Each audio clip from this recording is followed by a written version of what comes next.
our webinar.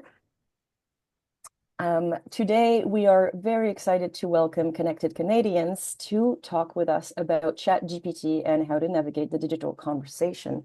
So this is going to be a very exciting session. As per usual, there will be a Q&A at the end, but let's get going on a couple of housekeeping slides first. So before we go any further, we want to begin by acknowledging that we gather on the traditional territory of a number of First Nations, and we acknowledge their stewardship of this land throughout the ages. Through our work, we seek in a relationship with the original peoples of this land, one that is based in honor and respect. So, a couple of things before we get going. If you have attended webinars with us before, you probably know this, but it bears repeating. To protect the quality of the recording, we are muting all attendees, so you will not be able to speak up. However, the chat box and the Q&A box are both open. So feel free to use the chat box to post comments during the session, to connect with each other, to just generally have a little back channeling side conversation. And if you have questions for our presenters today, please type them in the Q&A box. So you have a little icon at the bottom of your Zoom screen called Q&A. So click on that. You can type your question in there. And today we actually have a number of members from the Connected Canadians team present who are going to be monitoring questions as we go along. So some questions will be answered throughout and others will be kept for the end of the session. We are very happy to have today our ASL interpreters that you can see. They are pinned, so you have the option on your computer to see them and keep them within view at all times. You can, of course, change how you see things, the speaker view or the gallery view. You can use the little grid icon at the top right of your corner right of your computer to choose your favorite layout. And you can also decide to enable closed captioning if you find that is a useful system for you.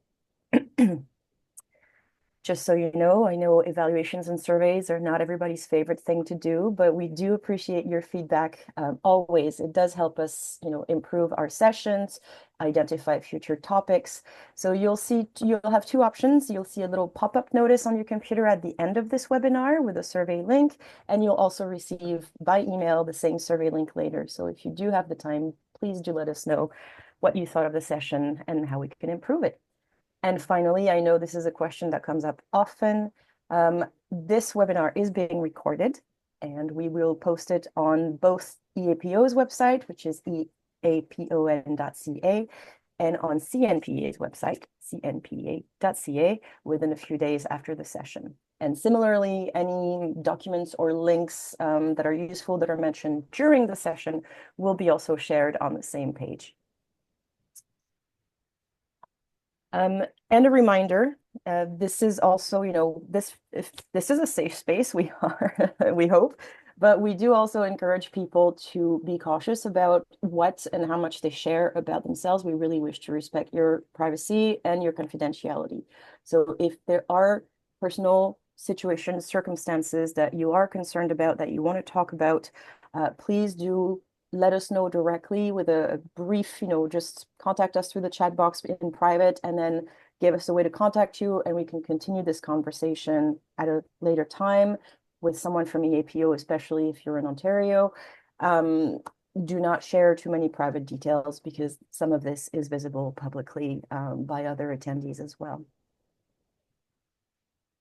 All right, and of course, if you don't know us, I guess I'll start introducing the organizations that are putting this event together. Rayanne, if you are on screen, I can't see you right now, but I'm sure you can turn on your camera. Rayanne represents Elder Abuse Prevention Ontario. She is their Director of Partnerships. And Elder Abuse Prevention Ontario is the provincial network whose work is focused on implementing the Ontario strategy to combat elder abuse. And the mission and vision of EAPO is really to work towards a province that is free from ageism and from abuse, and where human rights of older people are advanced, protected, and respected. And as for me, my name is Benedict Schöpflin. I'm the Executive Director of CNPEA, which is the Canadian Network for the Prevention of Elder Abuse, so a national organization. And we work very closely with provincial and territorial networks to improve awareness, to improve support, and to improve capacity to have a better coordinated approach to elder abuse and neglect across the country. If you want to find out more about us, you can visit www.cnpea.ca. And if you are looking for lists of support services in your area, we have at the top right of our website screen a Find Help orange button. If you click on that, you can then select the province that you live in and find a list of resources for that part of the country. Now, it is my great pleasure to introduce our presenters today. I will start with Janice. Janice Greenberg is a workshop instructor at Connected Canadians, and she supports workshop development as well. So she is offering both in-person and, like today, online workshops that are focused on increasing digital literacy. Janice has extensive experience. She's been a program director for early childhood education services at the Hanen Center, where she developed programs, resources, and workshops to train speech-language pathologists and educators in supporting young children's language and literacy skills effectively. From children to older people, a full lifespan approach to education. I love it. And we also have Phil Gratton, a workshop instructor at Connected Canadians, who in a volunteer role is an instructor at Canadians. He's also an associate faculty member at the Canada School of Public Services Digital Academy. So again, the mission to help public servants and their leadership gain knowledge and skills to flourish in the digital age. On this note, I think that's it for all the introductions. I'm going to go off camera now and mute myself and let Janice and Phil take over whenever you're ready. Actually, I think Ken is going to do a little bit of introduction first, then over to me. Go ahead, Ken. Perfect. Thank you so much. It's such a pleasure to be here with EAPO and CNPEA. This is, I think, our third time working together to deliver one of our workshops. My name is Ken, and I'm the general manager here at Connected Canadians. We are Canada's leading digital inclusion charity, focused on making sure older adults across Canada have free access to technology training and support with digital literacy skills. We do that so many different ways. One of the main ways we do that is through one-on-one support. And we've trained hundreds of technology mentors across the country who are friendly and knowledgeable and are ready to work with anybody who needs help with anything technology related. So we really encourage you after this session to reach out, and you can be set up with free one-on-one help. These workshops and webinars are another way that we help to make sure that folks are supported across Canada. We've got lots of different workshop topics, and you can see those on our website. So I won't take any more time. I know we want to get into the workshop, but I just wanted to introduce Connected Canadians for those who aren't familiar with us. You're in great hands here today with Janice and Phil, so I'll pass it over to our two wonderful facilitators, and I'll put our contact information in the chat. You can always reach out to the Canadian Network for Prevention of Elder Abuse and EAPO as well to get our contact information if you miss it here as well. Thank you so much, and enjoy the workshop. Thanks, Ken. Hello, everyone. It's a pleasure to be here with Phil this afternoon. As was said in my introduction, I started my career with young children, and as I've aged, I guess I've moved in the other direction as well. But, you know, we're never too young to learn, and we're never too old to learn. So it really is a pleasure to be here today to talk to you about something that I've been really excited about, because I've just discovered it myself in the last few months. And the whole world is just discovering the power of what we're really going to talk about today, which is ChatGPT. Also, just before I jump in, I want to do a little of a shout out to a couple of the people I noticed that were sort of putting where they were from in the chat. First of all, I'm not sure who Janice in North York is, but guess what? I'm Janice in North York, Toronto as well. So maybe we'll meet each other someday. And also, I was so impressed by the breadth of the reach of this webinar, because I noticed Jenna out in Labrador, and I've got Bob out in Port Moody, BC. So the pandemic did a lot of bad things to us, but one thing it did to us was teach us how to communicate and talk to people in far, far distances. So welcome to all of you. And let's jump into what ChatGPT is all about. So I'm just going to share my screen here. Okay, so here we are. Navigating the digital conversation. Doesn't that sound impressive? Just also to let you know that any of the slide content that you see today and even additional reading resources that you can find online will be sent to you as a handout afterwards. So don't worry too much if you're a note taker or you're afraid you won't remember. Just sit back, enjoy, and we will make sure you get all the information after the session. So generally what we want to do today is like, what is this ChatGPT? What purpose is it? What good is it going to do? How is it going to enhance your life? But also talk a little bit about safety and privacy, because I think all of us these days have become particularly conscious of some of the pitfalls of doing a lot of online communication or interaction. And there are ways to ensure that we are safe and still get the maximum benefit from what we're doing. So we'll explore a little bit of that. And we'll also look at a few demonstrations. So we'll give you a little background information as to what ChatGPT is about. But also, along with Phil, we're going to show you lots of fun ways that you can use this to really bring something different into your life. So first of all, what is ChatGPT? And actually, to do that, I think what I'd like to do is launch a poll before we even go there and just find out just to what extent are some people out there familiar with it. So I have some cohorts here, some partners in crime that have just launched it. And if you take a look at your screen now, it says, has anyone used ChatGPT before? So if you could please click beside what makes sense for you. You've used it often, you've used it once or twice, you've never used it, but you've heard of it. I know you've never used it, you really don't know too much about it. So please take a few seconds just to select what fits your experience. And my friend, who's helping here will be watching, and very shortly we'll post the results of this poll just to see where you all are at in terms of ChatGPT. Okay, so I'm assuming the results are coming in. Here we go. So we're kind of all over the map. We have about 36% of you, which is the majority at this point, at least in terms of the group, who have never used it and don't know much about it. So you're in for a treat. We have some that have used it a lot, never used it, but know about it. So hopefully you will find out a bit more about where it can apply to your life. We have some that have used it once or twice, and we have about 15% that have used it often. So the chat is there. We certainly, as Phil and I continue, invite you to add maybe ways that you've used it if you have, or specific things you are wondering if you can use it. And we will try as much as possible to incorporate your examples as well as ours. So especially for you novice people, and as a bit of a review for some of you, what exactly is ChatGPT? It's something that's called a chatbot, which is basically kind of an online robot.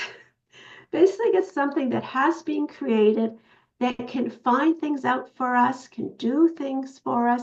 It can actually almost learn as it does more of a similar task, get better and better of it. So it's kind of what we call a virtual assistant. And you probably have been reading or heard how it was started by a company called OpenAI, which is really looking at the way of exploring how we can use artificial intelligence to benefit humanity. Now, granted, this is a whole new frontier for us human beings, and we're still kind of figuring out how to use it for good and not for evil. But the point is, there's a lot of good that can come out of AI as well. And ChatGPT, I think, is one of them. And they've even been good enough to make it available to you free. So it's something that you can start to work with and play with, and they're constantly improving it as it's used more and more. In case any of you are wondering what the acronym stands for, GPT stands for Generative Pre-trained Transformers. There's a mouthful, but I think the important words there are to think about generative.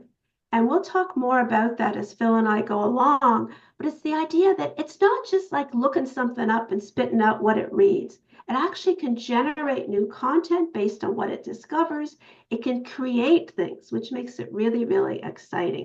So we're going to be taking a closer look to that as we go along. I mentioned that it is free, which is always good news. There are also paid versions that are a little more powerful, can do a bit more.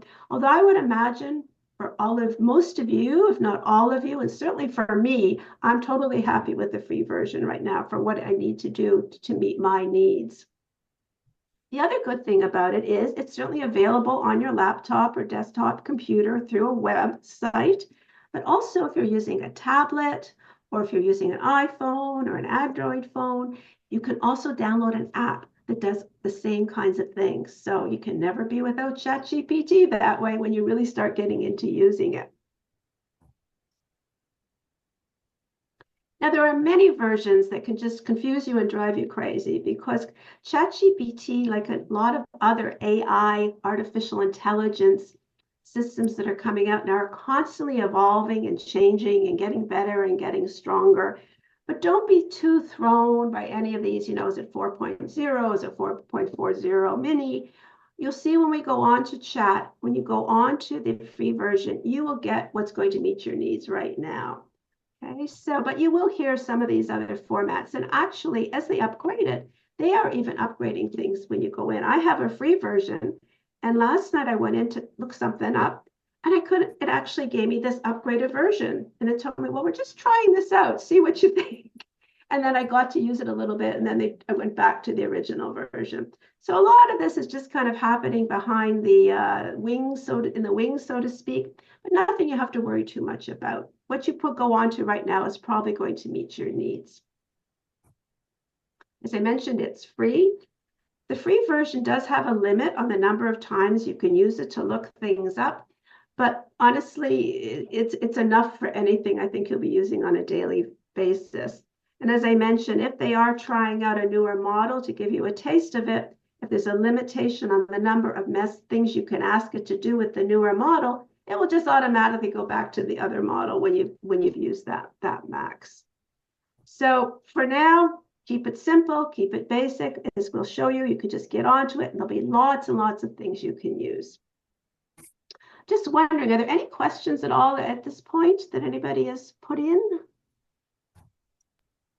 Not yet. Not yet. Just kind of scanning through, but please keep going. We'll let you know next time if there are. Sounds good. So I will stop every once in a while in case there's something immediate that people want to know, but we'll also leave time at the end for sure. Once you've kind of heard the whole story, you might have some questions.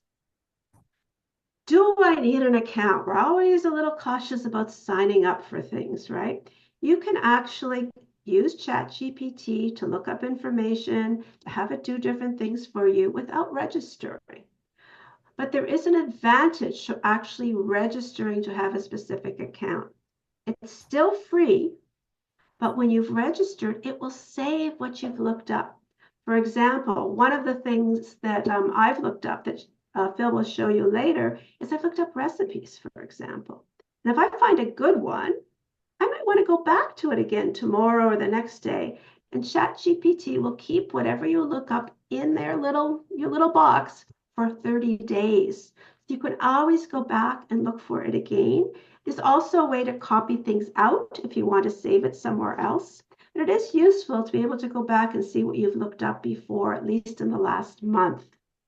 The other thing that's really helpful when you register is you can use it across devices. So if I look up something in the app on my phone in ChatGPT, I can find that same thing when I go to my iPad and in the same thing when I go to the website if I've registered too. So it's real, and it's also helpful for sharing with different people. So there is a real advantage to registering. So what does this mean to register?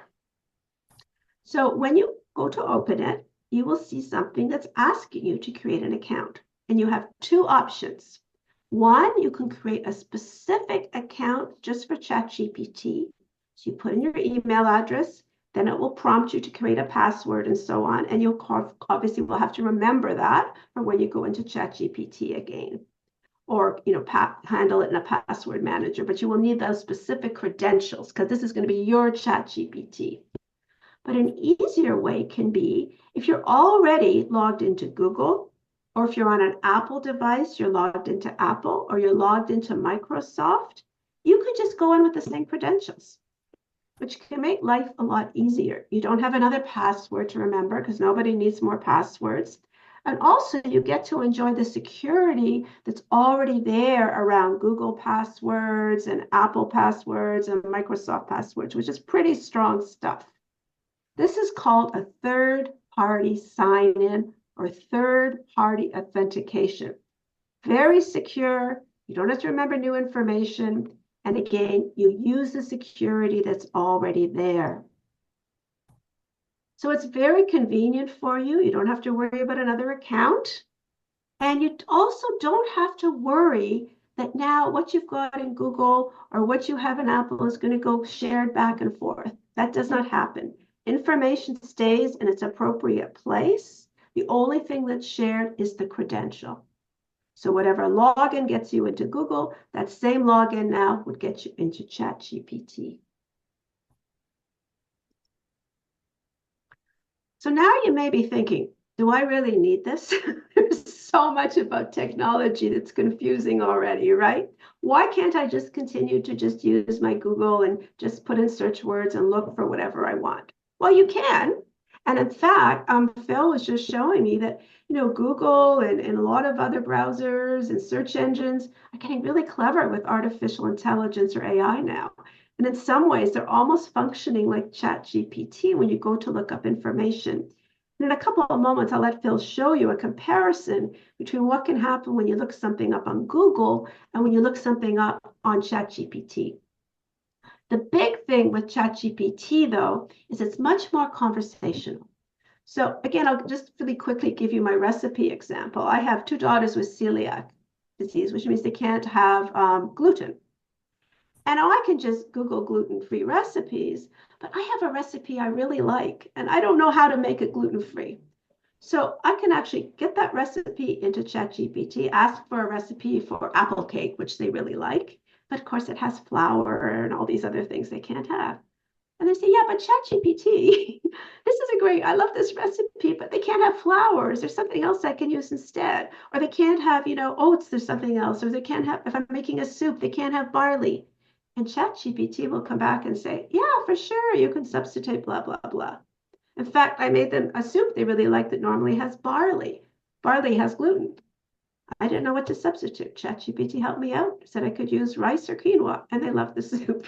So the point is, it's much harder to do that in a Google search. Here you can actually keep asking more questions to get to what you want and make it very retrofitted to exactly what you're looking for. Google will, of course, give you those specific websites, though, where you can go and look more specifically. It can also let you filter. I just want images. I just want videos. But you have to be very careful with your keywords as well. So as I said, Phil's going to show you an example, and you can just sort of see what the differences are and how they come up. But the big thing that we'll continue to look at after is what ChatGPT can do that Google cannot do.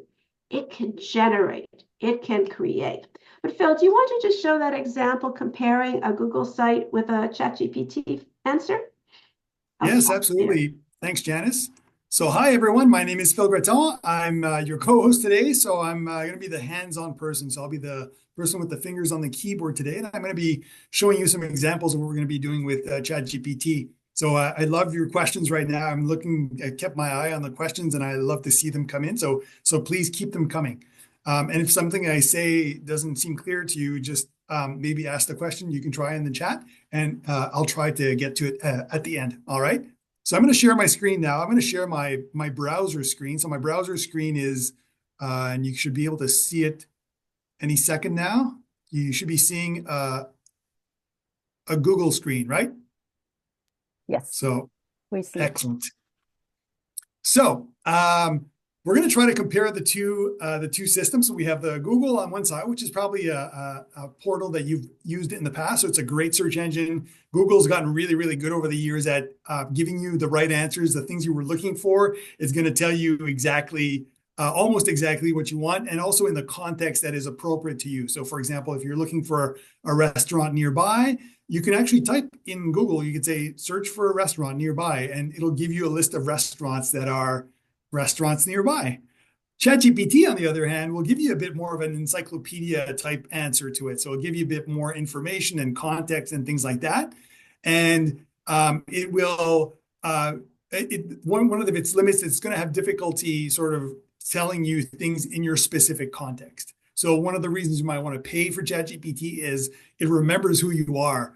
And the version I'm going to be using today is the version that remembers who I am a lot. So it's nice. But the free version is really, really powerful as well. So don't worry about that so much. So let's try and do a little bit quick comparison. So we're going to talk about doing a trip to Italy. So I'm planning a trip to Italy, I wish. And I'm going to compare how Google will respond to it and how ChatGPT would do it. So I've got the Google screen on. You see it right now. It's got the Christmas lights out there. It's fantastic. And I'm like, you know what? I'm just going to try trip to Italy and see what it says.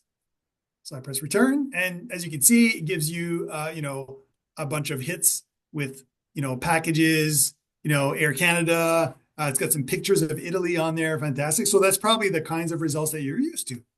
Let's go over to ChatGPT quickly. So here's my ChatGPT screen here. As you can see, it's pretty simple, straightforward interface. It's similar to Google, so it's got a little box in the middle where you type your request. We call them prompts. So you're gonna prompt the artificial intelligence to give you something. And prompting is basically like asking a question to a person. So you can say something like, "I'm planning a trip to Italy. Can you help me?" So this is the kind of question you might ask a friend or someone you know, right? "I'm planning a trip to Italy. Can you help me?" So you asked ChatGPT, and here's the response it would give you. Thinking about it for a few seconds. And it's really friendly, right? So the thing about ChatGPT is it wants to help you a lot. So it says, of course, what aspects of your trip would you like to help with? Destinations, accommodations, itinerary planning, cultural tips, or something else. So let's pick cultural tips, right? Tell me about cultural tips. It's like you're having a conversation with the artificial intelligence. So here's the result that it gives you. It gives me a bunch of things like about the cultural nuances of going to Italy, gives me some ideas on greetings and social etiquette. It gives me dining customs. Of course, you're going to have pasta, right? No cappuccinos after meals, it says. I didn't know that. Dress code, language, all these great things. So you could do this forever and ever and ever, keep asking the questions forever and ever, and it's going to keep on generating answers to you. So remember what we said, it's about generating content, right? So it's really, really good at that. And the content will be 99% fantastic, and it's going to be very, very useful. So that's kind of like when we're comparing the difference between ChatGPT is you have something that's a little bit more elaborate with ChatGPT, and with Google, you've got something that's a little bit more factual, more sort of link oriented. So it tells you what to visit and then you go visit it. So at this point, Janice, I'm going to turn back over to you, let you go on with the presentation and come back. Yeah, you can just stop your share for a second. Yep. You can look at me for a second. Can you stop share, Phil? Doing it now. Yeah, no, I was just glancing through the questions, and one of them was an interesting one because someone was asking about the difference between bookmarking in a browser and how it remembers information, and the answer's there, but I thought other people might be interested if they didn't see it. When you bookmark a site, when you're searching through Google, it takes you to a specific website. Here, it's not, as you saw from Phil's response to the Italy trip, it's not a specific website, it's a whole description of things that you could do in Italy. That's what it's remembering. So you'll click this at the side for trip to Italy, and you'll see that whole description again, not necessarily just a specific website. So I thought that was kind of an interesting question. Somebody else— I'll point out that you can also bookmark your results in ChatGPT. So they have a function called archive. So you archive that result, and it'll keep it forever until, if you have an account with it, it'll keep it forever until you decide to delete it. In the free version? In the version you register for. But even the free one that you registered for? Yes. Oh, well, that's good to know. We're always still learning about ChatGPT.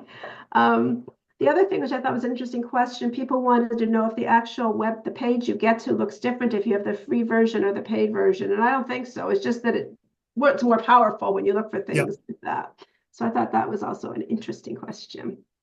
Okay, so let me just go back into my slides here for a moment. So you saw a little bit there, Phil was telling you about the difference between Googling and using ChatGPT. Because it really gets us to, what do we use it for? Because in some ways it's very similar to Google. If I wanted to know, top 5 sites in Italy, I might go to ChatGPT or I might go to Google because there's probably some really good websites that are going to give me the top, things to see in Italy. But there's other things that you can do on ChatGPT that you could not do on Google. So let's take a little closer look. But before I even do that, I'm going to launch a second poll. So my partner there could launch it to sort of find out the kinds of things that you're interested in. And maybe we can show you some examples specifically for that. I mentioned how I use it a lot for recipes, but there's a lot of other things. So recipes there, number one. Obviously, I had some input here, but there's also recommending a holiday gift for a loved one, explaining a complicated concept in simple terms, which is a really interesting one. I mean, they've got quantum physics there that may or may not be an interest of yours. But if you can think of something, even an instruction booklet that you got, recently, you thought, oh, geez, I can't even make sense of this. ChatGPT can simplify things for you. So is that the kind of thing you might be interested in? Or writing a difficult email. Remember I said the big thing that distinguishes it from like a Googling something is it can create. You could not, Google say, write me an email to tell my boss why I don't want to work there anymore. But ChatGPT could do it for you. And Phil can show you some examples, but let us know if that's something that you might be interested in. Or even generating images, generating pictures out of nowhere based on your description. So take a second to sort of indicate, I know there may be numbers here that you're interested in, but pick your top choice. And we'll just get an idea of where the interests are in the group. And then Phil and I will try and come up with, some examples. Okay, so just give us a few seconds for the answers to come in. And then my partner will post the results. And let's just see where. Okay, hey, nobody else wants recipes. I guess we don't have not too many cooks out there.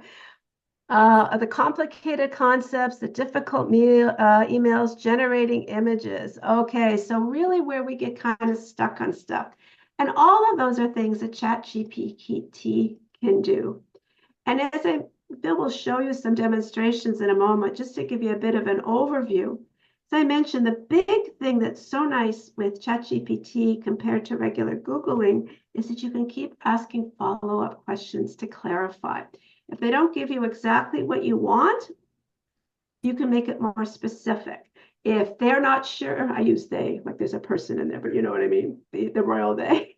If ChatGPT isn't sure, it will even ask you questions. So you can keep sort of following up. You can change the tone, you can change the wording.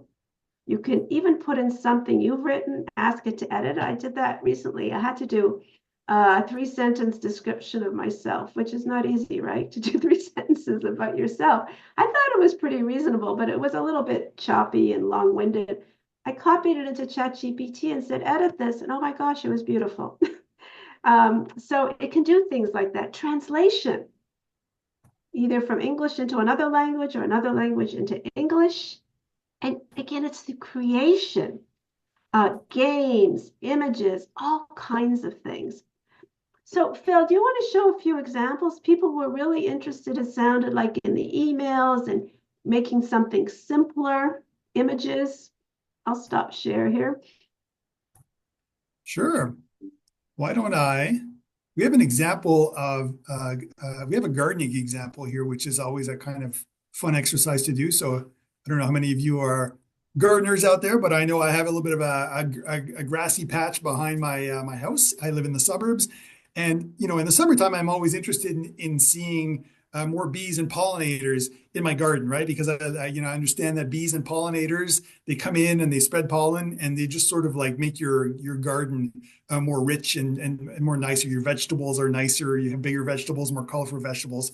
So I'm wondering about how do I attract bees and pollinators to my backyard? So I could Google that. I could Google, backyard pollinators, those types of things. But it would probably take me a bit of time to go through all of the links to find out the right answer, right? So why don't I just ask my friend ChatGPT here? I'll say, what kind of plants should I have in my garden to attract bees and other pollinators? I think it's two L's, pollinators. Here we go. So ChatGPT says, like, like a person responding to my question. It tells me about putting in native flowers, native plants. So it gives me the types of plants I should have in there: milkweed, goldenrod, coneflowers. Oh, I didn't know coneflowers was echinacea. Oh, cool. Flowering herbs, all of these things, these wildflowers. So I actually did that this summer, and I bought a bag of wildflower seed and I just started throwing it around in my garden. It makes it a little bit difficult to cut the grass because the flowers are in there as well too. But sometimes I just let it get a little bit wild and crazy, and it does seem to attract the bees. So you have all of these different types of plants and just pollinator friendly things you can put in your garden to attract them as well too. And at the end, of course, ChatGPT always wants to be helpful. So it says to me, would you like a more tailored suggestion based on your location? So I'm like, yeah, sure. I live in Ottawa. So I'll say, yeah, I live in Ottawa. So it's going to give me some ideas about things that are specific to my region here. And of course, there are probably a lot of the same things it's already been saying, but look, it looks the list is a little bit different. So the wildflowers, includes asters and milkweed, wild bergamot. It's got all of these things that are much, much more tailored to what I was looking for. So this is tremendously useful for me because now all I have to do is, go to Canadian Tire or some gardening center and buy the seed that I need to make this happen. So these lists were generated using information that already existed somewhere else on the internet. And ChatGPT pulled it all together and gave it to me in a format that made it fun to action. Phil, there's an interesting comment. I think somebody says she's wondering if it will warn us how fast oregano and mint will spread in the garden. Oh, no. You know what? Let's ask it. How fast will oregano and what's the other one? Mint. Mint. Oh, yeah. Oh. I actually like mint. I'm having trouble with mint not spreading in my garden. Spread in my garden. So I ask it the question. And so it tells me, it says they're known for the rapid growth and spreading tendencies, right? Which is the problem that we have, right? So it's going to give me some ideas. And it actually gives me ideas on containment as well, too. So what do I do to keep it in check? So ChatGPT, I always say, really wants to be helpful. It's like your best friend that's out there, and it really wants to, give you the best advice it can and keep you as safe as possible. So for that, I find that it's just this incredible tool. Now, I wish I'd read that before. We planted herbs in a pot this summer, and I used oregano and mint, and all I had at the end was mint. Oh, yeah. I couldn't use that much mint. So do you want me to keep going with them a few other pieces of advice? I was just gonna, there was an interesting comment, and we actually discussed it earlier, something that we've just discovered, and this is really useful. You know how these days, maybe we can stop share for a second, then Phil, you can think, I don't have one to put in there, but these days we're all concerned about scams, right? We all get these emails, we get these text messages, we get these phone calls, and people are getting very clever. Well, what Ken, whom you met at the beginning, has discovered that if you get an email message that sounds a little not so sure, you can copy that message into the ChatGPT box and ask it, is this a scam? And it will tell you, which I think is an incredible functional use of ChatGPT. Let me try it out really quickly. Let me show everyone. You have one? Like. I don't know. Of course. I'll just copy that same text. It works really well. So if I do this, so I'm in my ChatGPT now, which you can see, and I'll just sort of like add these. I just got a text, and I've copied the text of the message I got. So I just got this as a text message here. It says Canada Customs. There's a parcel being cleared, and it's telling me to go visit this link to do it. So I want to know, ChatGPT, do you think this is a scam? And I ask it the question, and here's the answer. It's going to search,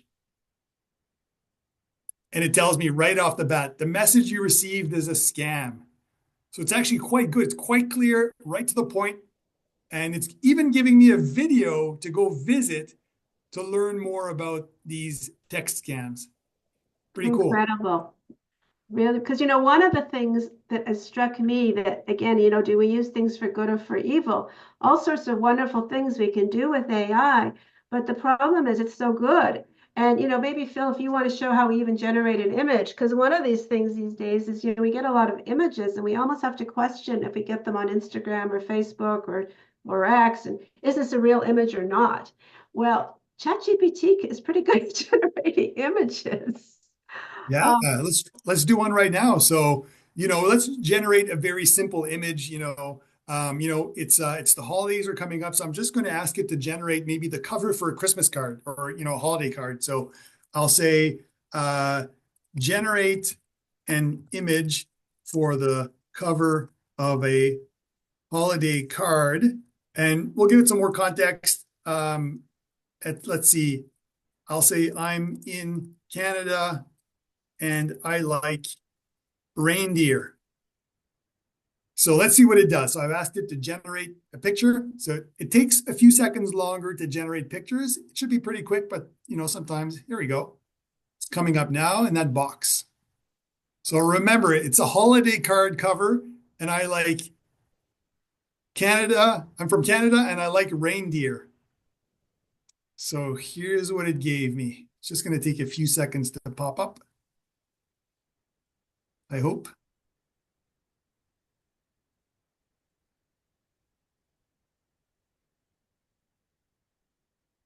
Sometimes it does that. Let's try again. Sorry about that. Sometimes it has to do with the network connection. Here we go again.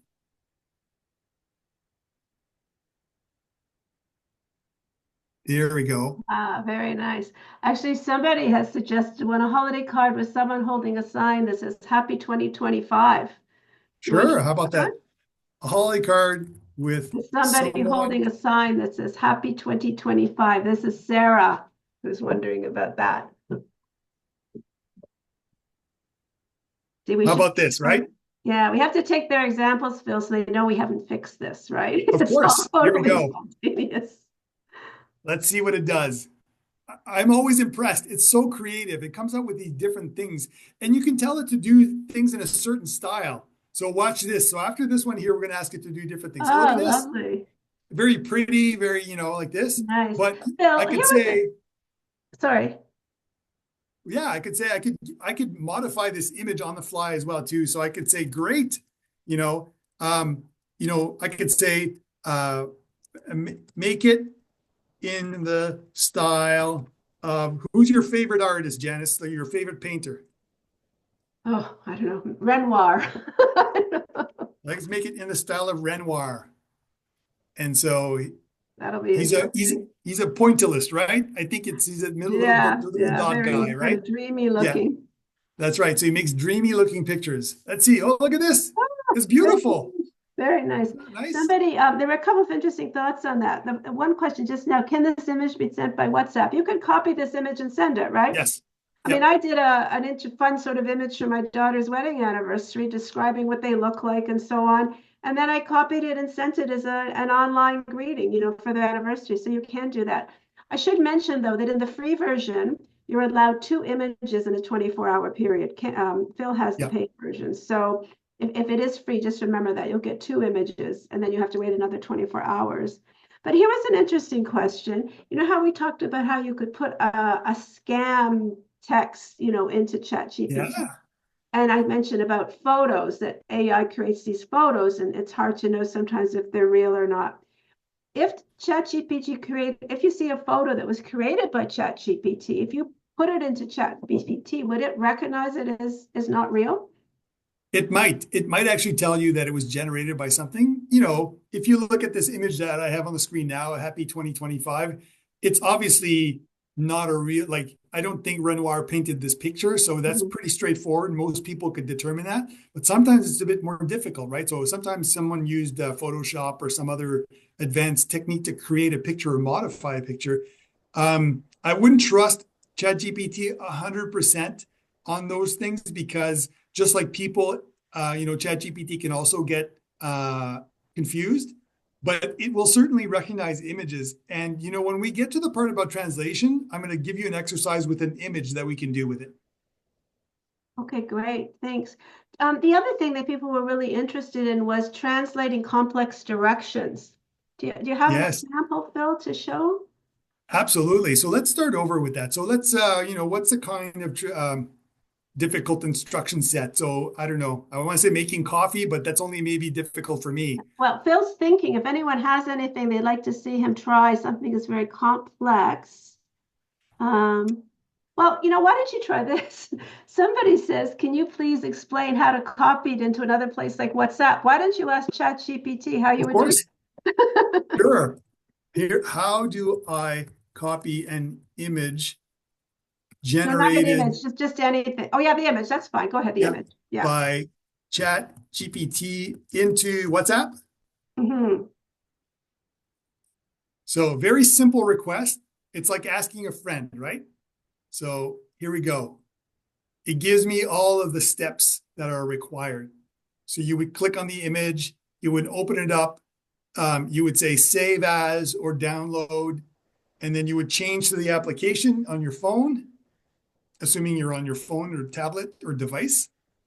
And then, you might want to, it's really complicated here, right? So look at all these steps. So let's simplify. So let's just I'm a ask it. 10-year-old. Do it for a Yeah. Okay, 10-year-old, great. Phil. So I'm going to say simplify these instructions for a 10-year-old. So we've made the instructions a little bit more simple here. So it says, look, we went from all of these steps to 3 steps. Save the picture, tells you to tap and hold it. Open WhatsApp, tells you to go to WhatsApp, and then send the picture. Tap the paperclip or the photo icon and hit send. So now all of a sudden, these really difficult and complicated instructions become really simple and straightforward. Oh, you know what? Somebody just put something that's very interesting. Can I share my screen for a moment? Just Yeah, of to course. Here we show go. how things are evolving. Well, yeah, take a look at this. And thank you to who posted that. This was just in the paper. Look at this. Somebody in a holiday market was selling AI generated holiday cards and that were actually created through ChatGPT. And he wasn't transparent about it. So he's gotten into big trouble from actual artists who do create cards. And now he says that we are only going to use our platform to support human designed art moving forward. So who would think sort of the implications of some of this AI stuff? Yeah, well, Janice, a lot of people now are writing entire books using ChatGPT. You can give it a fairly simple set of instructions and say, write a novel about these characters, and it's going to give you a kind of like novel. And then people, what they're doing is they're saving these files and they're creating books out of it and they're selling it on Amazon. And so, is that a real book? Was it really authored by someone? I think in most cases now, when you're selling books on Amazon, you actually have to tell Amazon, you have to vouch whether or not they're AI generated or if they're created by people, because we're entering into this world now where generated stuff is, almost or better than in many cases the real stuff, and people are trying to make money off of it. No, it's true. You just mentioned about the story, and actually something I've used it for that somebody, I'm sorry, I don't remember the name, but thanks to Sarah, by the way, for mentioning, Sheila, for mentioning that about the holiday cards. That I've used it for that somebody mentioned earlier on in the chat is I have 3 little grandsons. And my 5-year-old is obsessed with Sonic and superheroes. And if any of you have grandsons who are young, you may know about this. So I've asked ChatGPT to create stories. I'm not going to show you the example, but it was quite incredible. I said, create a story about a boy named Ezra who goes to fight the bad guys, but has a happy ending, and don't make it too scary, blah, blah, blah, blah. And it created the story that he just loved. It's made putting him to bed a lot easier now. I don't have to think of some really creative story, although I still do that. So it really is amazing, fun stuff that it can also do for you as well. Phil, do you want to show maybe about an email? Because that was something people were asking as well. Like if you have to write a difficult email, maybe something to about payment or to your boss, or do you have something in Okay, mind? No? sure. I can absolutely come up with that. So I'll share my screen again. We're going to go back to a blank ChatGPT screen here. Here we go. And we were talking about, sometimes we have to send, it's not always a difficult email. Sometimes it's just a long email, or sometimes even it could be a short message, and we're just tired and we're just having, we're not feeling particularly creative, and we just want to send someone a quick note to tell them something. ChatGPT can really help you with that. So let's take the case of a holiday greeting right now, right? We've got to write, maybe, we have all these cards to write, and we're trying to be original in every card or whatever, but it's getting difficult, and you're running out of ideas. You're trying to be original, but, it's not always so easy.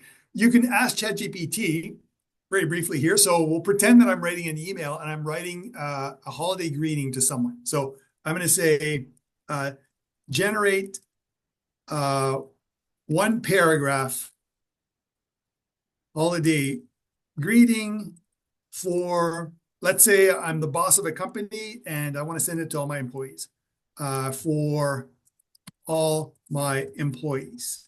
And you give it some context. You say it will be sent in an email. And so I'm just going to give it more context here. I'm just tell them who I am. So I'm the boss of a big company. So generate one paragraph holiday greeting for all my employees, and I'm going to send it in an email. So here we go. Puts a subject line up there, wishing you a joyous holiday season. And it says, "Dear team," and it gives me a one paragraph, nice little message here that I can send to everyone. So this is a nice message. This is a nice one here, but you can also generate text for a letter, where you might be, we've done in the past, we've done write an angry letter to your counselor and things like that. That's also possible. You just have to give it the right context, and the computer will come up with it. Can you, Phil, just for fun, this is really nice, but can you say something like make it friendlier or more casual and see if it changes? Of course. Yep. So following set of instructions here at the bottom, back again, I'll say, make it friendlier and more casual.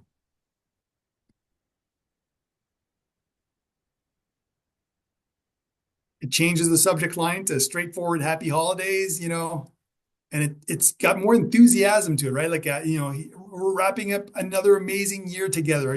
I couldn't be prouder of what you've accomplished. I hope you take some well-deserved time to relax and recharge. And it ends with the exclamation mark. Here's to a joyful holiday season and exciting year ahead.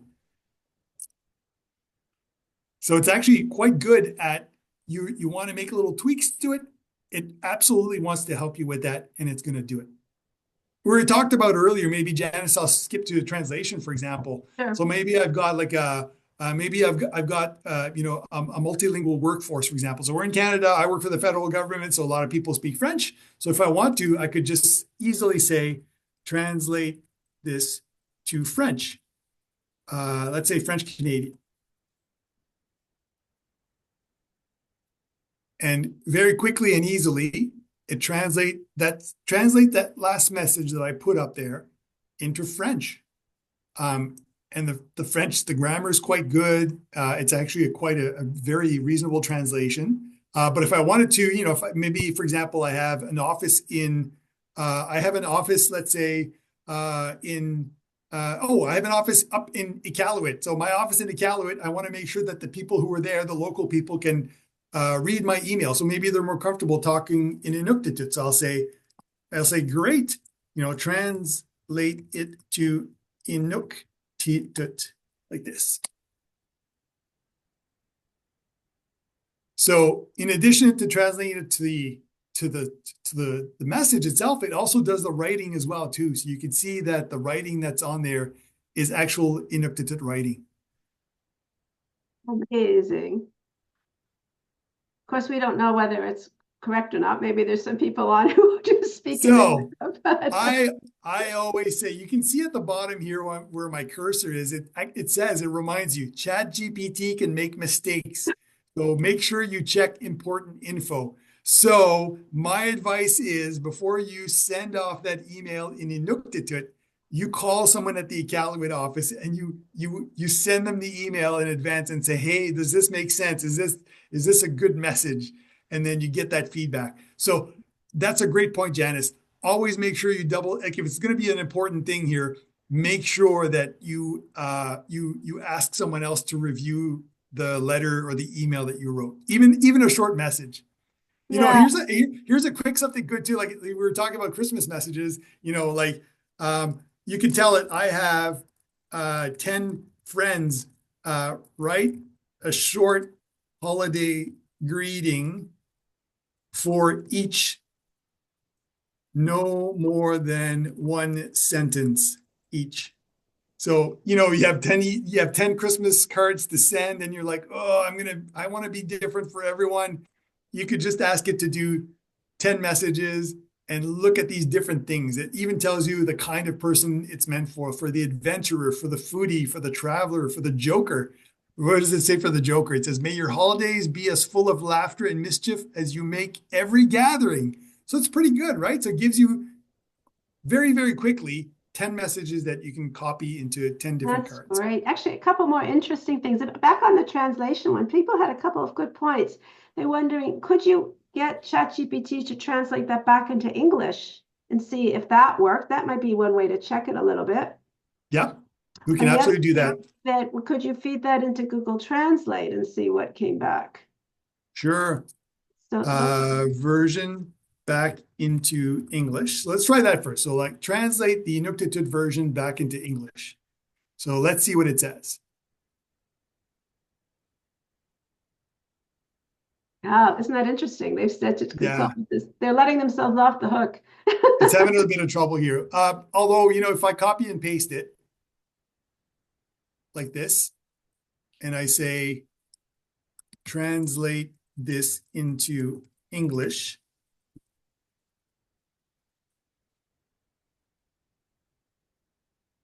Oh, it's still doing that. It says the text. It's true that when I look at these letters here at the end, it seems kind of repetitive.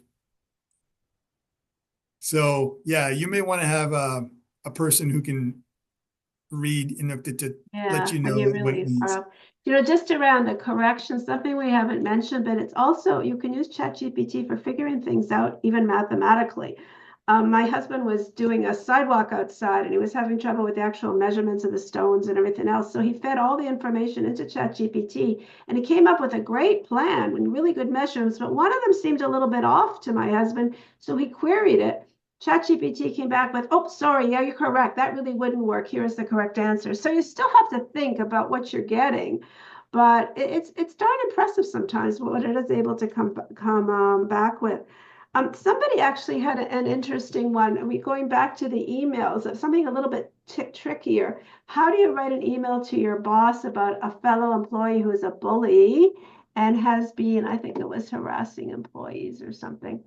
Oh, My sharing goodness. off-color jokes. Tactful way to tell a boss to deal with a bully who often loudly shared her off-color jokes. How to stop bad behavior. Now, that would be a really tricky one to write. Well, let's try it. So you're asking for labor relations advice to Yeah. ChatGPT.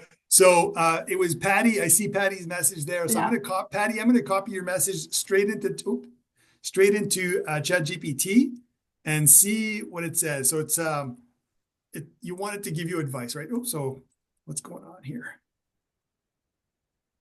Oh, I know why. It's because I'm not allowed to copy from the chat. So I'm just say tactful way to tell a boss to deal with bully who often loudly shared off color jokes. So it's actually crafting a little message for you that you can maybe put it in an email or maybe, you know, call a person and read this out. So it says, I'd like to discuss something that's been affecting the team dynamic. There's been a pattern of comments in the office, blah, blah, blah, blah, blah, blah. And I thought it'd be helpful to bring this to your attention so that we can address it collectively. It's a very nice message. You know, if you wanted to, you could change the tone. If you're not happy with it, you can ask it to be a bit more, you know, not angry, but stricter. Or maybe you want to be a little bit more touchy-feely and because you know the person gets their feeling hurt easily. Or maybe because it's a known person who's a known bully, you want to give it an extra warning to make it really drive the message home. Interesting. Wow. It would take me a long time to figure out how to say that.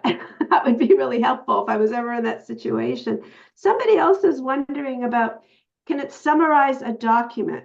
Now, I think that would be a paid version, right? Like, I don't think you could paste a whole document into the free version. I think you could paste a few lines, maybe. What do you think, Phil?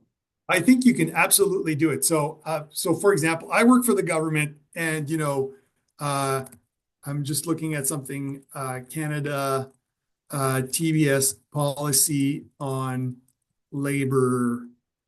Let's pull out a big document, that has like, let's see here. So here's one, uh, But this let's is see. probably in the paid version and the free version, Phil. Is it not true that there's a limitation on how much text you can point into the prompt part? Yes. So Yeah. you're right. But one way to work around that is to actually tell it where to go and find it. So if the document is online, and I pulled up a document here it's a PDF, and it is 29 pages. And it's called a policy on people management. So who likes to read a 20-page document, right? Especially if it's a policy document. And so what I'm going to do is I'm just going to take the address that is in my browser. Oops. Let's see here. And I will copy this. So you can see here's the little web address for the PDF document. So if you were to go to that, it would open up a PDF document, and it's 20 pages of boring federal public service policy, right? So it's just putting it in there. And I would say, give me a 3-sentence summary of this document. Simple as that. And it would read the document, and then it would come back and say, so it's Wow. it tells you this, it's called Guide to Costing by the Treasury Board of Canada Secretariat, and it gives me a quick explanation of what the whole document is about. I don't even have to read it. Amazing. Do you remember Cole's notes? Do you remember those? This would put Yes. Cole's notes out of business. I know. Wow, really good. Yeah. I work at the School of Public Service, so we teach public servants here. And a lot of times someone will say, do you have any courses on this? And I'll just tell people, just go to ChatGPT and ask them the same question. And because of course, if we don't have the course, because we don't have courses on everything, but if someone's curious about something, you can actually just go to ChatGPT and say, give me a short outline on what's important about a certain topic. And it's going to give you a beautiful outline. Wow. There was another question, Phil. You know those little icons that are at the bottom of your answer? Yes, these ones here. Somebody wants to know what those are all about. Okay, so these are, they can do a few things. So this first one here is copy, right? So basically just copies whatever's in that little box. So you could click that, and then it would copy it, and you could paste it into a Word document or into That's an right. email or. That's right. So if you want to copy the answer, you can also, you can select it just like you would anything and then just copy it from there. But it's the same thing here.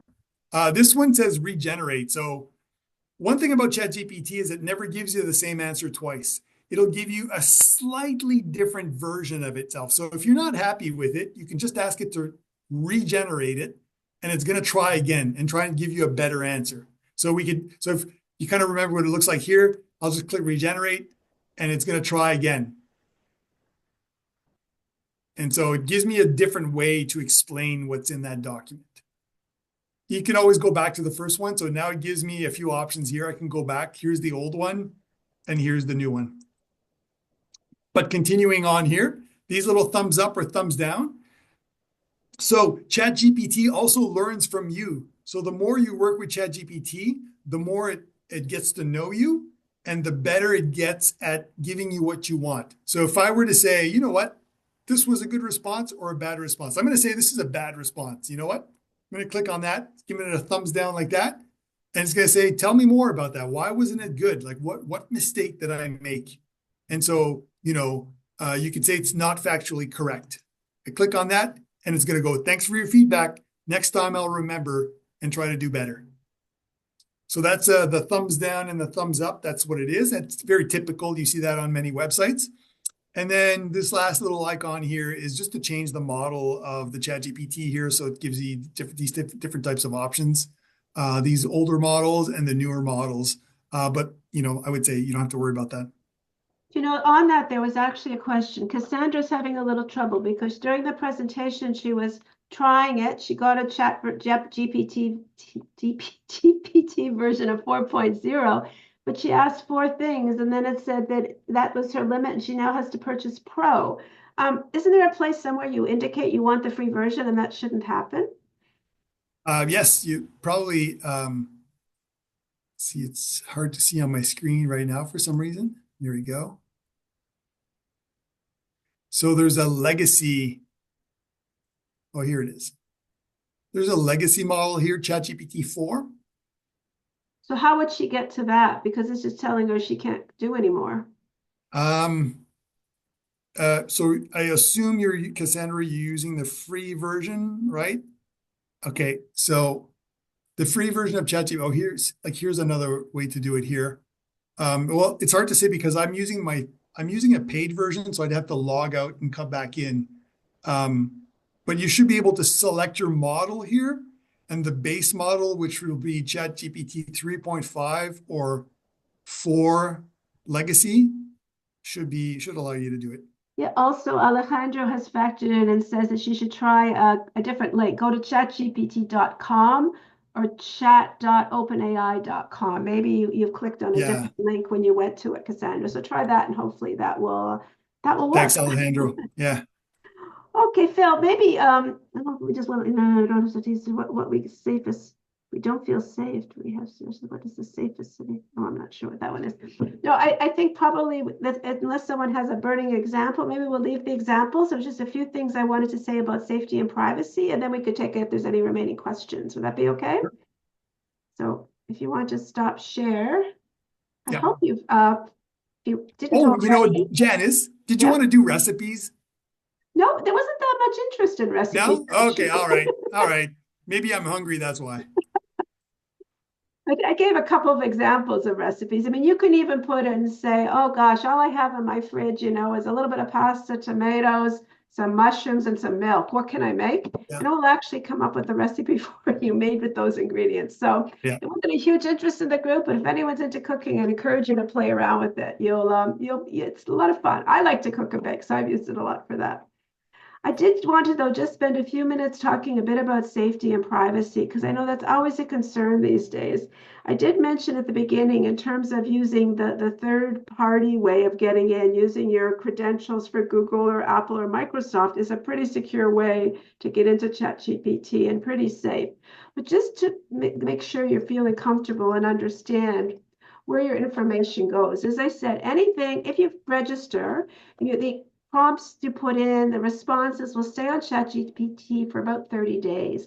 Obviously, if there was a data leak at that time, which is highly unlikely, but it could happen, then that the 30 days worth of data would be available. So for that reason, it's typically better not to put anything in your prompts that's very personal or sensitive or embarrassing, which is true for the whole internet.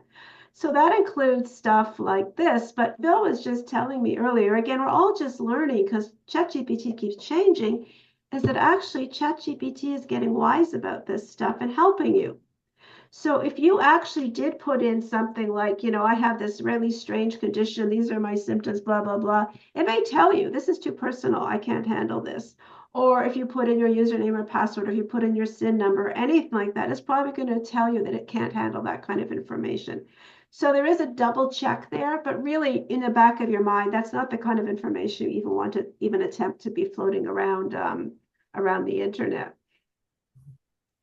And also, because ChatGPT is just so nice, wanting to be helpful, it also wants to make sure that it does not propagate bad information or an evil kind of information. So you can't put in prompts about discrimination or misinformation or invading privacy, anything that's abusive. And I don't think I haven't tried it, but I don't think you could swear to ChatGPT, even though you might want to. It probably would just say it can't handle that. Or, you can't ask it, how can I make a lot of money? Or, it's not going to incriminate itself in any of those situations.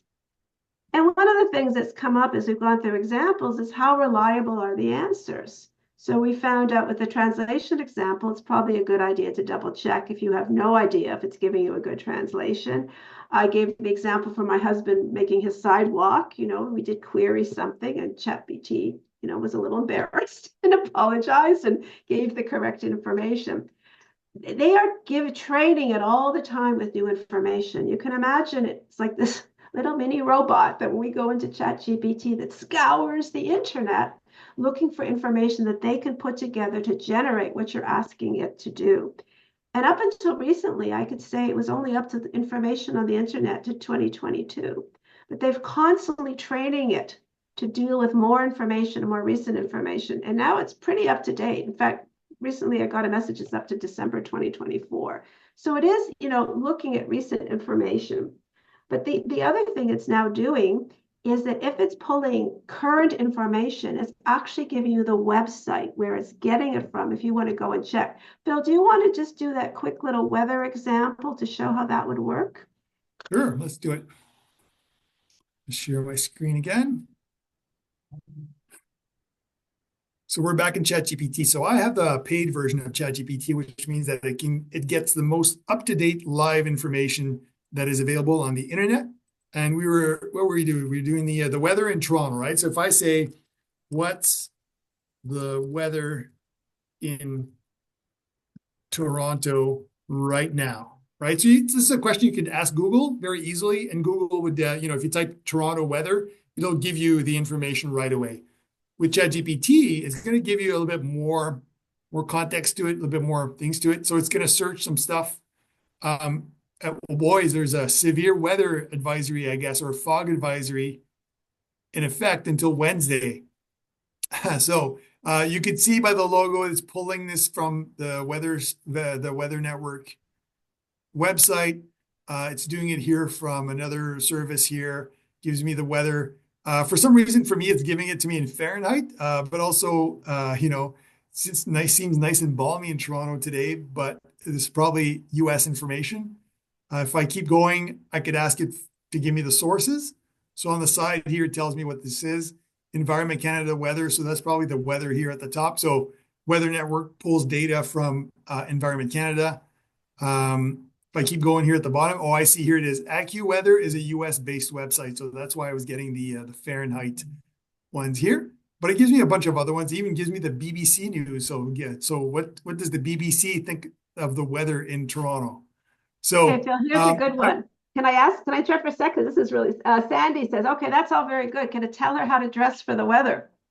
So yeah, of course. Ask it. The Weather Network itself has come up with his integrated AI into itself. And that's one of the things you can say, how do I dress for this weather? So let's ask ChatGPT. So how should I dress for this weather?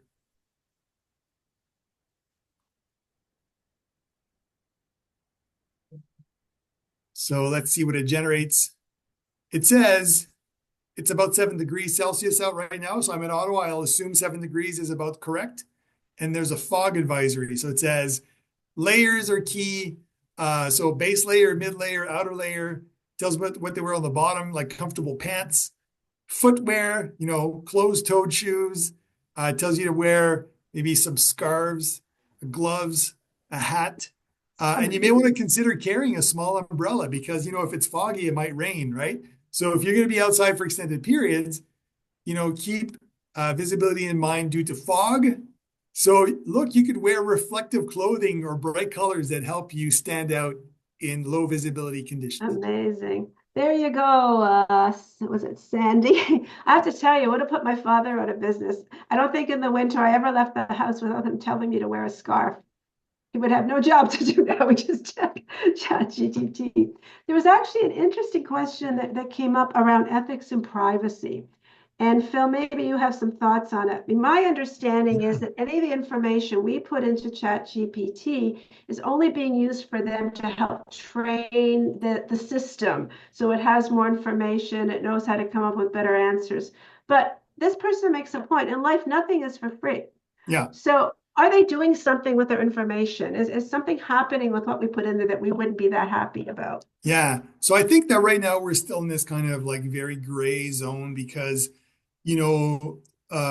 the legislation and the governance hasn't really caught up to the technology. The technology is there, and it's coming at us, fast and furious, and it's evolving all the time. And governance and legislation is always slow, right? So I see Marcia's questions here. So particularly so for example, we talked about the context of the Christmas cards, right? So this person was selling Christmas cards with an image that was generated by ChatGPT, right?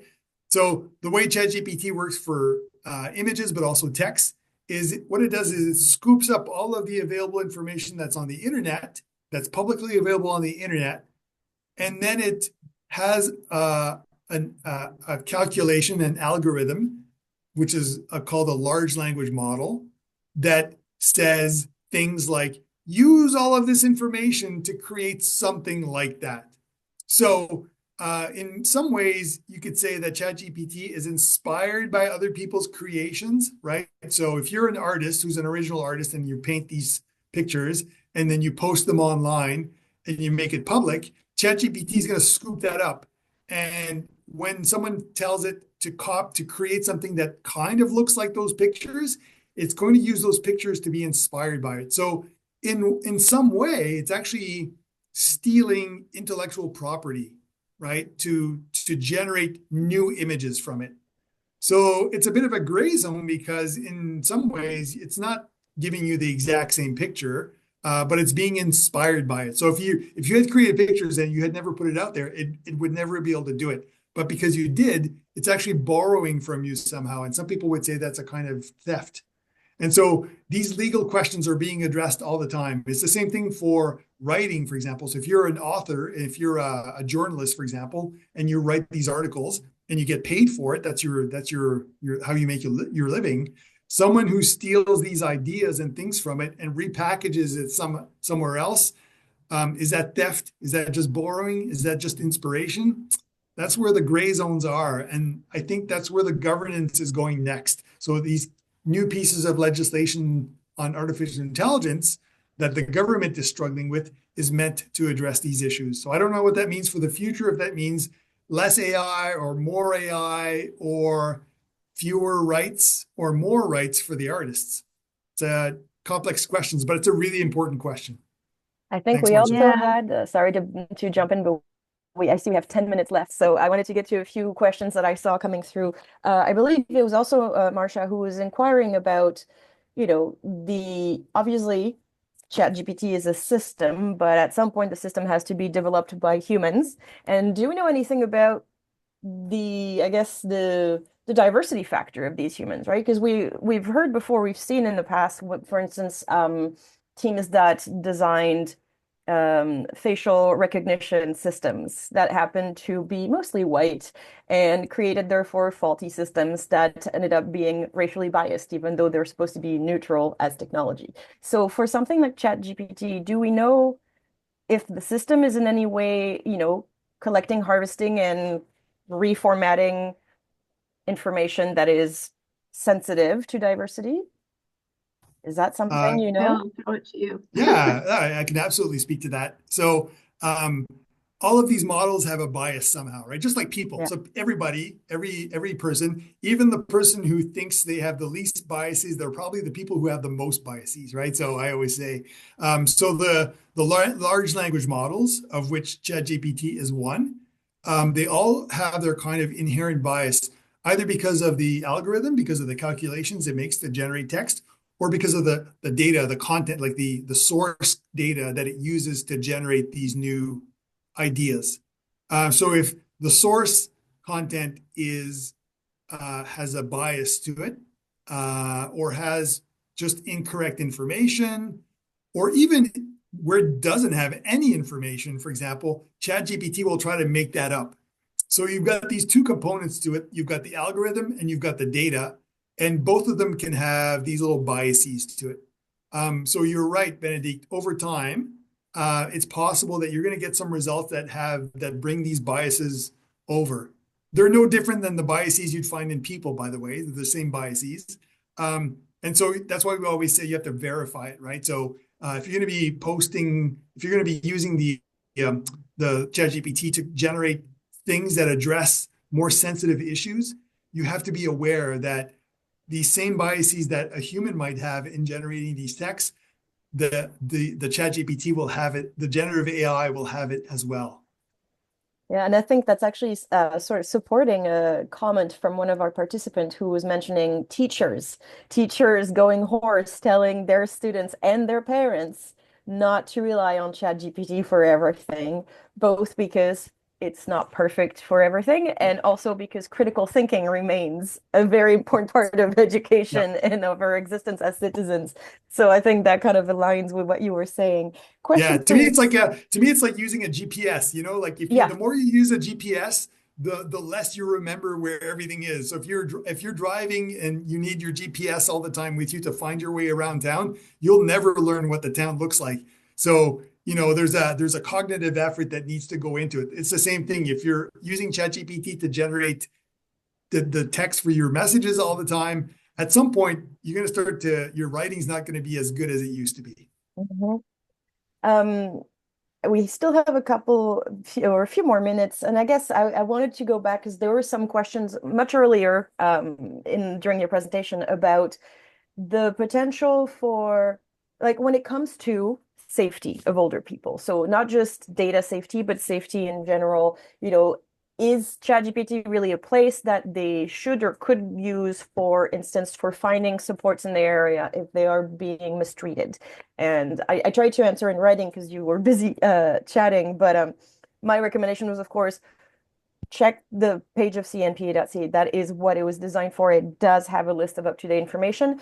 But in your experience, would you recommend ChatGPT as an option for searching for these types of information? Since it harvests information from the internet, some of which is correct, some of which might not, is it safe to do so? Can I just factor Yeah. in? I mean, when I think of when I've looked for resources such as you're describing, I find ChatGPT is a really good place to start because when you just Google something, you get so many websites and it can be really difficult to open, check. So I see what ChatGPT has given me, and if it gives organizations, then I can go and Google the website for those specific organizations. So it's a way to help me get through the riffraff. And if I'm seeing organizations that don't fit what I'm looking for, I can give a better prompt. I can ask a different kind of question to get a list that seems to make sense. But I would still go and check out those individual websites that have been posted by those organizations. But I think it's a really good way to start and narrow it Yeah. down to something that's manageable. Phil, what are your thoughts? Yeah, if you want, I'll give you a quick demonstration. So you know what, what's a good category for that is medical advice. So a lot of times we feel something and we're like, oh, I want to deal with it, so I'm going to go ask Dr. Google, right? So we always joke maybe it's not a good idea to ask Dr. Google. You should ask an actual doctor. But let's imagine it's just something minor, right? So no, I have a hangnail. How do I treat it? Right? So pretty basic thing. But I'm going to ask ChatGPT for medical advice here. So it tells me, because it's a simple thing, it tells me how to take care of it, right? So a hangnail shouldn't be too difficult. Maybe there's some really complex ones that require a bit more medical attention, but for the most part, it gives you a bunch of steps that you could follow to take care of it. So because it's not a major problem, it's pretty straightforward. But if I said I have a pain in my throat, what should I do? So something a little bit more maybe serious sounding. It gives me more advice. It tells me it can be caused by a variety of things, pain relief. It tells me when to go see a doctor. So if the pain is severe or lasts more than a few days, go see a doctor. If you've got enlarged lymph nodes, prevention tips. It gives you all of these things here like that. So, this is very general advice that it probably got from some medical manual somewhere. But if I were to ask it, give me the source of this information, it tells you that it's widely accepted, but it also comes from these well-known websites. So the Mayo Clinic, that's in the US, of course, the CDC. If you wanted to, you could ask it for Canadian sources or whatever. So I would say Sorry, I just want to sort of interrupt Phil, but that's actually what I meant. It was saying as Yeah. well. So then you can actually pull up a site, Yep. go to specifics. That's right. I would say it's 80% really good, 90%. Yeah, you could probably trust it. And then there's that remaining 5%. You know what? If you're not sure, call a professional. Like medical advice, financial advice, if Legal you're advice. legal advice, all of these things, you can get a general good idea from ChatGPT, but don't rely on it to make a decision. Go to a professional. Yeah. Yeah. That's very important. I think if, if people need to take a couple of, takeaways from today, that's a big one. It's great probably for kind of base knowledge for, like Janice Yep. was saying, sort of helping simplify and sort through like core things, but then always do the double check on your own. Because somebody was asking about disinformation, like how do you know? How do you know that what you're Yeah. being fed through ChatGPT is not to some extent a bit of disinformation? And there's Yeah. still a personal effort, I think, required for double checking everything and kind of cross-referencing things. Yeah. There was a question for you, which was much, much earlier when you showed the example of the phishing or the smishing message, where somebody said, okay, well, what if the scammers use ChatGPT as well? Which, we all use AI or will eventually probably. What if scammers also turn to ChatGPT? How do you get to tell the difference? Will ChatGPT be able to? Like, how does that work? Yeah, so you come to the right person to actually give a course on disinformation and scams for the federal government. So it's We're quite going to nice. have So you on again, I yeah, think. so I'll point this out. ChatGPT always wants to help you, and ChatGPT always wants to keep you safe. So between those two things, you'll get a lot of assistance from it, and you will rarely get an answer that will lead you down the wrong path for major things. At worst, it's going to tell you, don't listen to me, call these people, and they're going to help you with it. So it's true that the bad guys, let's call them, are using generative AI to generate more realistic looking messages. So better emails, better images in the emails or whatever. Most times, if you're getting these kinds of messages, I have a kind of like there's a few things that you should keep in mind. One is if it sounds really bad, if it sounds really urgent, or if it sounds really attractive, you should be suspicious about it. And your best bet is to go see another person. So if you have someone living with you, if you're living in a place where there's someone is responsible for the place, go see those people and show them the message and ask them the question: do you think this is real? And that other person, that other perspective will really help you understand yourself if the message is a scam or not. If you feel it's a scam, it's probably a scam, as I always say, but it's better to ask someone else. That way, at least there's someone else who's there to help you with it. Or in a worst case scenario, you've got a witness. Yes, I think these pieces of advice always hold. If it sounds too good to be true, it probably is.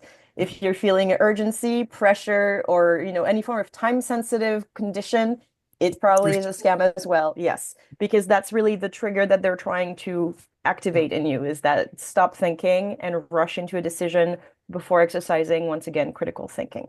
All right, I see Ryan has come online on screen, so I think it is the end of our presentation. Thank you very much to everyone who asked so many great questions throughout. I think we probably would have enough questions to keep going for another hour, but we won't. So, Sorry to interrupt, but I just put yes. on the Connected Canadian contact information. So if anybody Thank you. after this is excited about ChatGPT, but is still not sure how to get started, how to download it or anything like that, they can email or call, and an individual mentor could come on remotely, assuming they're not in Ottawa or in Toronto, and help them with that. So help is always there, not just through WAVE, but also through Connected Canadians. Wonderful. ConnectedCanadians.ca, and the email address is info@connectedcanadians.ca. And just a reminder that there will be a handout. I'm not exactly sure, Benedicta, if it's coming to you and you're distributing it. I mean, I'll leave that to Tanya and Ken, but that will have our slide information as well as links to some other resources that that you might be interested in. Beautiful. Ryan, over to you. Great. Thank you so much for the great presentation and the practical examples, walking people through the process of how to use it. So that was really great to see the application. I know I learned a little bit because I haven't used it yet. Soon, maybe I'll experiment. So for those who are still online, I just wanted to remind people that Benedict and I from the CNPEA and EAPO are also co-hosting a couple workshops in the new year on cultural competency and working with older adults that are experiencing abuse. So they're on our website that you can register. It's free. So they're 2-day workshops. They're sort of like a 3 hours kind of session for people to engage in. So if you're interested, just check out our website and you'll find the information there. Again, our contact information for our organization, we do have a 1-833, a toll-free number for people to call, and we're also on social media. And you can also contact CNPEA as well at cnpea.ca, and they're also on social media. We're very active hosting our events, follow-ups or webinars. This is the last webinar for the year. So we do thank everyone who's attended all of our webinars. We've had a great turnout this year. So we do thank for all our partners who've done webinars with us as well, including Connected Canadians. As Ken said, I think this is our 4th or 5th one that we have done together. So we do appreciate that partnership. So that ends our webinar. And again, thank you so much.